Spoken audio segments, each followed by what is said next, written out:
It's a simple console command, like a read write read eval loop, right? Read eval execute loop. So if you didn't have SQL Server or if you didn't have the console, this would do just fine. So here we're connecting to a local database, getting the connection. This doesn't need username and password.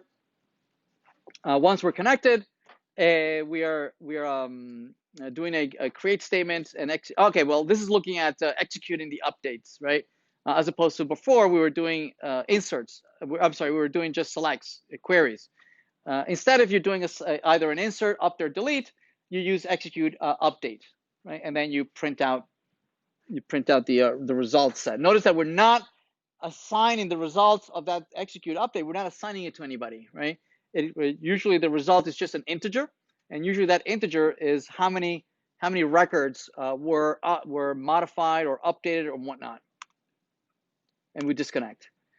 So yeah, so imagine we start off with a query, and so as we we type in the query, we write the execute the query, we results and process the records, and we close.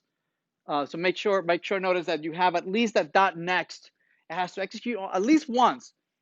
This is important, specifically if you know that the query is going to return one single row. Say you're looking for somebody by username and password. You know it's only one record. It makes no sense to put it inside of a while loop, right? Because we know it's just one record. So once the record comes back, it's still a result set. It's still a result set, right? So you have to at least do that next at least once. So typically what you do instead of a while loop, you would do an if statement. You say if, right, result set dot next, right? That puts you in the first and only row, and now you can read the username, first name, last name, blah blah blah blah blah for that user. So it needs to execute at least once, even if you know it's just one record. All right, so what time is it? 25, right? All right, I'll leave it here then.